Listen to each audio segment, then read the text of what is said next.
बाबा चवनि था जीअं तव्हां माण्हुनि इहो वीडियो सेट लॻायो आहे त ॾिसंदा बि आहियो ऐं ॿुधंदा बि आहियो त बाप दादा वटि बि हर हिक जे लाइ टीवी सेट आहे।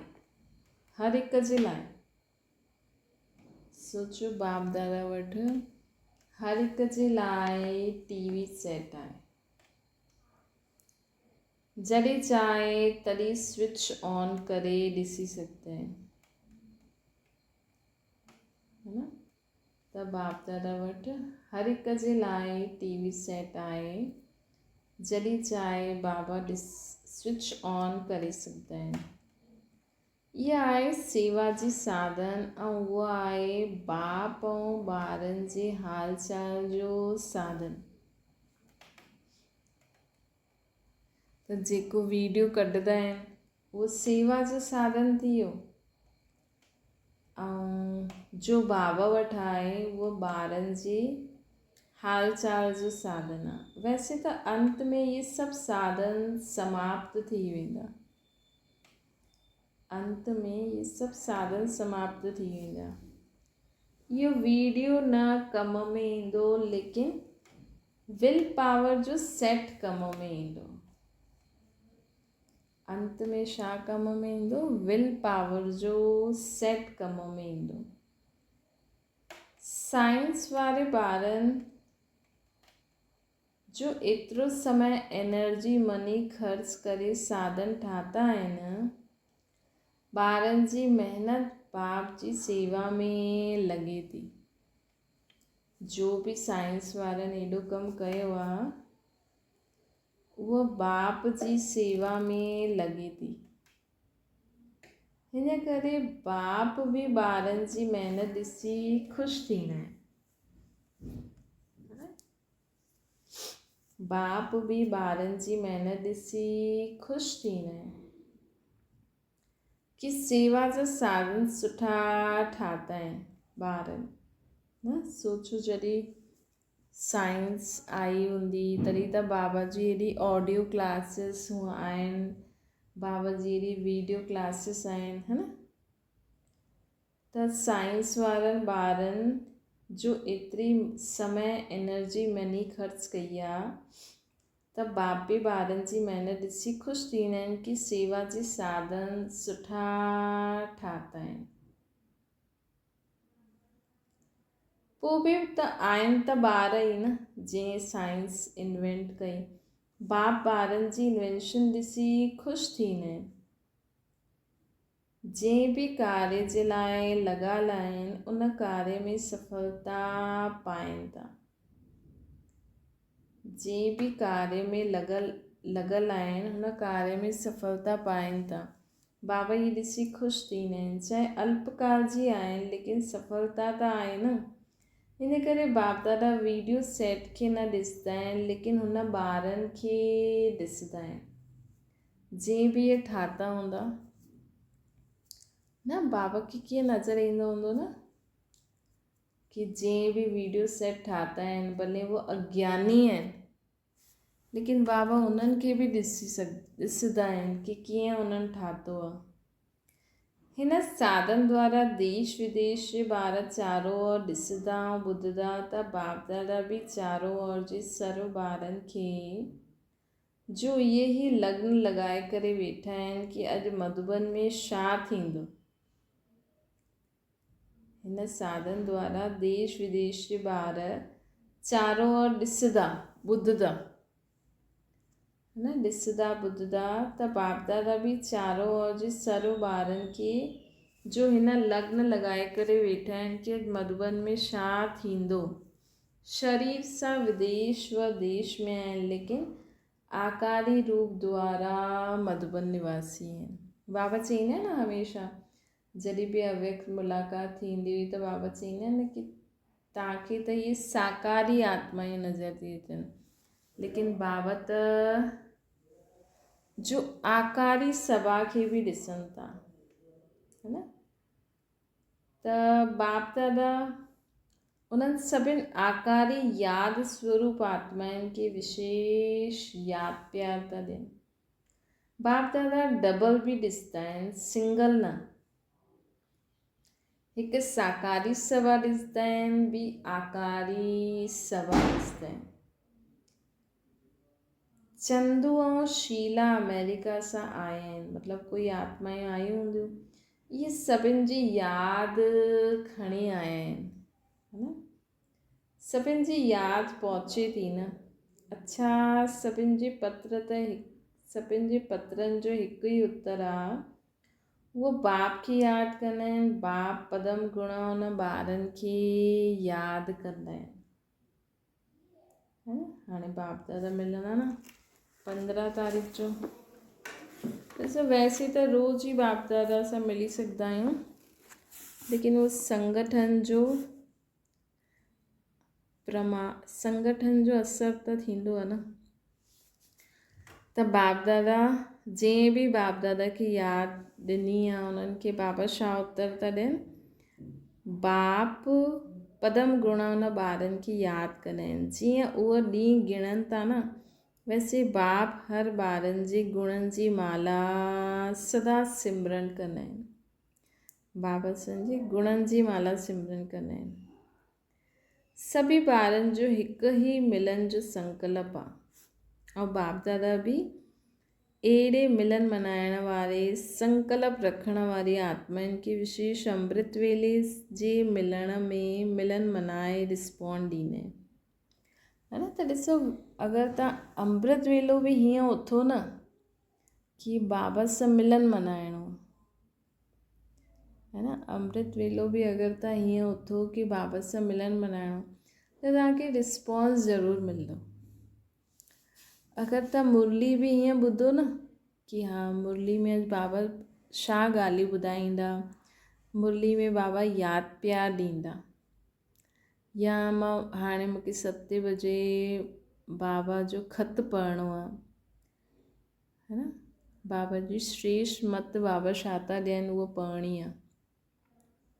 बाबा चईंदा न, मुरली में कल्ह या अॼु चई न बाबा, मुरली मिस न करो। तव्हांजी मुरली ॿुधणु पढ़णु ई प्रेज़ेंट मार्क आहे, है न। मुरली में बाबा यादि पिया ॾींदा आहिनि, वरदान ॾींदा आहिनि, श्रेष्ठ मत ॾींदा आहिनि कि तव्हांखे अॼु सॼो ॾींहुं या पंहिंजे जीवन में कीअं हलणो आहे। त तव्हां हिन भाव सां पढ़ंदव न, त तव्हांखे उहो रिस्पॉन्स मिलंदो। तव्हां नुमा शाम करो, भले तव्हां वेही करे, अगरि तव्हांखे चांस नथो मिले त अॻियां पुठियां बि करे सघंदा आहियो न, है न। तव्हां 7 बजे फ्री न थींदा आहियो त 6:30 बजे करो, 6 बजे करो, 7:30 बजे करो। नुमा शाम कंहिं भाव सां चईंदा आहिनि बाबा? छो जी नुमा शाम बाबा चईंदा न कि देवताऊं चक्कर लॻाईंदा आहिनि, हीअं भक्ति मार्ग में मान्यता आहे। त नुमा शाम विशेष भक्ति मार्ग वारा सभु यादि कंदा आहिनि, आरती वारती कंदा आहिनि। त विशेष असांखे पूरी विश्व खे सकाश ॾियणी आहे, या जंहिंखे योग अभ्यास करणो आहे उहो बि करे। त बाबा चवनि था कि सभी ॿारनि जो हिकु ई मिलन जो संकल्प आहे। ऐं हाणे बि अगरि तव्हां बाप दादा मिलन करणु वञो, हिन भाव सां वञो, है न। ॾिसो, जीअं अव्यक्त पाठ हुयो, त लेकिन अव्यक्त पाठ में बि कोई माण्हू न साकार रूप जो अनुभव करणु चाहींदा हुया, त साकार जो बि बाबा अनुभव कराईंदा हुया उन्हनि खे। हाणे बि तव्हां चाहियो त करे सघंदा आहियो साकार समय जो अनुभव, है न। साकार समय जो अनुभव। त बाबा जैसांखे चवनि था कि बाप दादा बि अहिड़े मिलन मल्हाइण वारा संकल्प हुजणो खपे। संकल्प रखण वारी आत्माउनि खे विशेष अमृत वेले जे मिलन मल्हाए रिस्पॉन्ड ॾींदा आहिनि, ऐं सर्व खे सेवा जे प्रति विशेष संकल्प बि ॾींदा आहिनि। अहिड़े सदा दया भाव कृपा दृष्टि रखण वारे ॿारनि खे, सदा ॾियण वारे वठण जी कामना न करण वारे ॿारनि खे, इच्छा मात्रम अविद्या ॿारनि खे, अहिड़ी स्थिति में रहण वारे ॿारनि खे अहिड़े राजवंश संस्कार वारे कल्ह बाबा चई न राजवंश संस्कार वारो केरु हूंदो जो सदा दाता हुजे, है न। श्रेष्ठ आत्माउनि खे बाप दादा जो यादि प्यार ऐं नमस्ते, है न। अहिड़ी राजवंश इच्छा मात्रम दयालु कृपालु आत्माउनि खे बाबा छा था चवनि, अॼु बाबा विशेष उन आत्माउनि खे यादि प्यार बि था ॾियनि ऐं नमस्ते बि था करनि, है न। गुजरात जोन पार्टी सां बाबा पर्सनल मुलाक़ात था करनि, सदा पंहिंजे खे महावीर अर्थात महान आत्मा सम्झी करे हलंदा आहियो। असां महावीर अर्थात महान आत्मा आहियूं।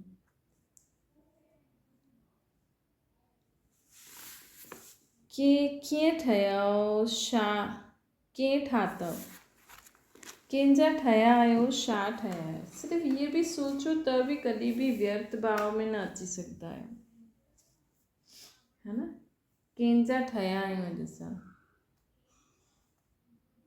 है न। बाबा चईंदा आहिनि हमेशह पंहिंजे ऑक्यूपेशन यादि रखो। जीअं हिन खां पहिरियों जेकी मुरली हुई महावाक्य अव्यक्त, हुन में बाबा चई न ॾिसो जो प्राइम मिनिस्टर सां गॾु हुनजो कुक बि हूंदो आहे न, हुनखे बि नशो रहंदो आहे कि मां कंहिंजो कुक आहियां, है न।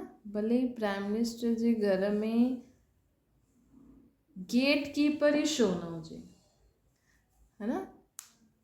बाबा चई न मधुबन में कहिड़ी बि सेवा करो, लेकिन नशो छो रहंदो आहे। भले मधुबन में माण्हू झाड़ू ई कढे, लेकिन हुनखे नशो छा रहंदो आहे, मां मधुबन निवासी आहियां।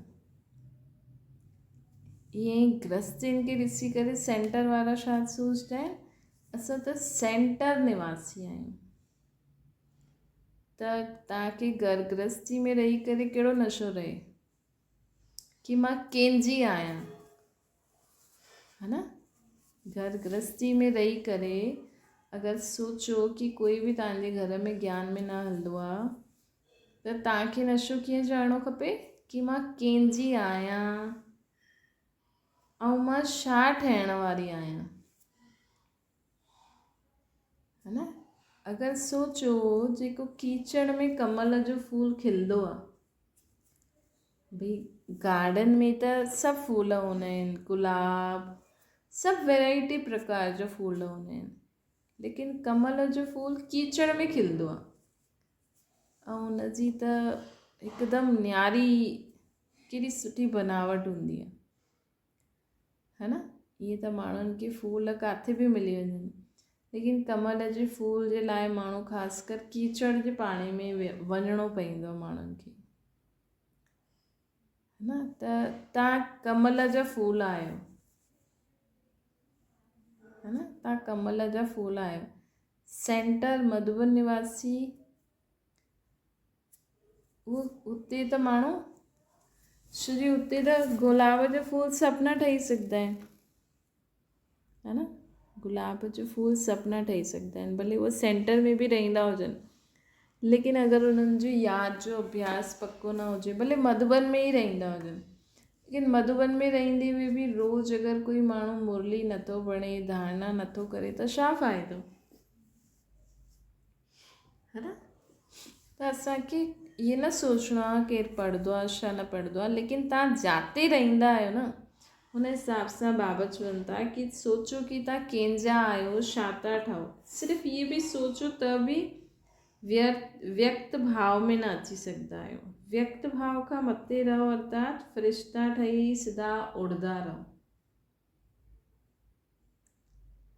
व्यक्त भाव खां सिधा मथे रहो अर्थात फ़रिश्ता ठही उड़ंदा रहो। फ़रिश्ता हेठि न ईंदा आहिनि, धरती ते पांव न रखंदा आहिनि, है न। फ़रिश्ता हेठि न ईंदा आहिनि, धरती ते पांव न रखंदा आहिनि। ये व्यक्त भाव भी देह जी धरनी आहे, है न। धरती ते पैर उहो पैर त रखंदासीं, पर बाबा चईंदा आहिनि न बुद्धि खे बि बाबा पांव चईंदा आहिनि, मतिलबु बुद्धि असांजी पांव मतिलबु कि बुद्धि में भी देह जे संबंध पदार्थ वस्तु वैभवन जे लौकिक पने में न अचणो आहे, मतलब है ना, लौकिक पने में न अचणो आहे, इनखे चइबो आहे फ़रिश्तो। त सभी उड़दा पंछी आयो न, पिंजड़े वारा त न आयो न, अधु कलाक त पिंजड़े जा हुयो, हाणे उड़दा पंछी थी आयो न, उड़दा पंछी थी आयो या हाणे बि फसदा आहियो? मुंहिंजी माउ, मुंहिंजो पीउ, मुंहिंजो पुटु, मुंहिंजी ज़ाल, मुंहिंजो पति, मुंहिंजा ॿार, मुंहिंजो घरु, मुंहिंजो सोनो, मुंहिंजा कपिड़ा, इन्हनि में किथे फसदा त न आहियो न। ट्रस्टी थी करे संभालणु अलॻि ॻाल्हि आहे, लेकिन ईअं न की असां बाबा खे यादि करणु वियूं, असांखे उहो माण्हू यादि था अचनि, है न। त हीअं न, मतिलबु असांजो संकल्प न हुजे। कई बार थींदो आहे असां त उन्हनि खे यादि न कंदा आहियूं, लेकिन हुननि जो संकल्प ईंदो आहे त उन्हनि ते ध्यानु न ॾियो, है न। त स्वतंत्र थी विया आहियो न, हेठि जी आकर्षण हाणे खींचदी त न आहे। अॼु बि बाबा चई न, नष्टो मोह ठहिणो आहे, है न। हेठि हूंदव त शिकारी शिकार करे वठंदो, हेठि हूंदव त शिकारी शिकार करे वठंदो, मथे उड़ंदा रहंदव त कोई कुझु न करे सघंदो आहे। त सभी उड़ता पंछी आयो न, पिंजड़ो ख़तमु थी वियो न, चाहे केतिरो बि सुंदर पिंजड़ो हुजे, लेकिन आहे त बंधन ई न।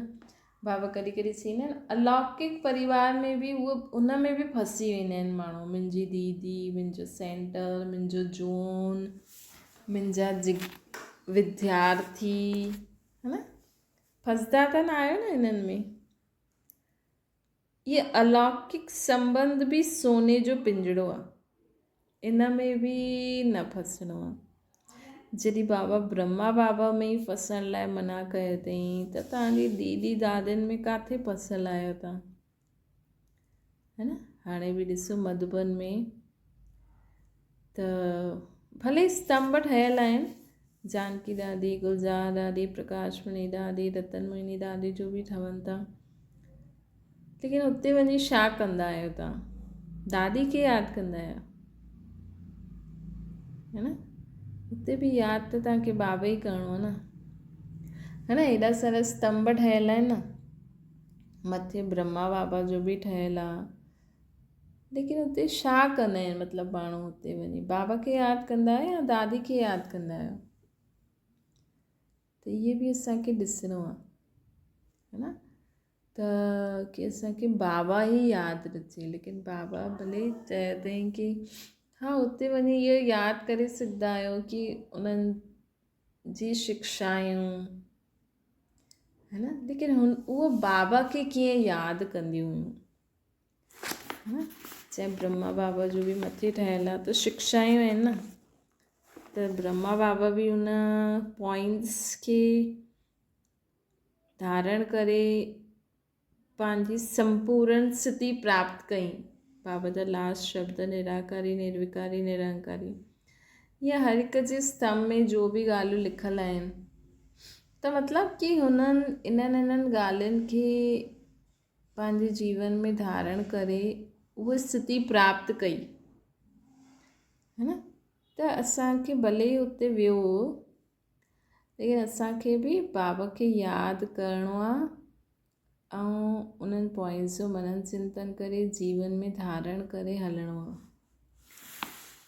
है न। त बाबा चवनि था कि अलौकिक संबंध भी सोने जो पिंजड़ो आहे, इन में भी असांखे न फसणो आहे। स्वतंत्र त स्वतंत्र, अंत में बसि मां आत्मा ऐं बाबा निराकार, हिनखे चइबो स्वतंत्र। भले असां ब्रह्मा बाबा द्वारा हाणे शिव बाबा सम्मेलन मल्हाईंदा आहियूं, है न, लेकिन अंत वारी स्थिति छा हुजणी खपे? मां आत्मा निराकार, बाबा निराकार, बसि। सदा बंधन मुक्त रहण वारा ही जीवन मुक्त स्थिति जो अनुभव करे सघंदा। छो जी वर्षों तो शिव बाप सां मिलणो आहे न, है न। त ख़ुदि खे आत्मा सम्झी असांखे बाबा खे निराकार रूप में यादि कंदासीं तॾहिं त वर्षो मिलंदो न। वाया त ॾाढा आहिनि, चाहे ब्रह्मा बाबा द्वारा करिणो आहे, चाहे तव्हां गुलजार ॾाॾी खे बि यादि कंदा त गुलजार ॾाॾी खे बि बाप दादा वर्षो ॾिनो अथई, शिव बाबा ब्रह्मा द्वारा ॾिनो अथई, पोइ तव्हांखे गुलजार ॾाॾी द्वारा मिलंदो। त ईअं टे ॿ थी विया न, है न। त हीअं त लेकिन यादि त असांखे निराकार खे करिणो आहे, चाहे त कहिड़े बि स्तंभ ते वञो वियो, लेकिन यादि असांखे निराकार शिव बाबा द्वारा ही शिव बाबा खे ही करिणो आहे। अच्छा, ओम शांति। बाबा खे यादि करो।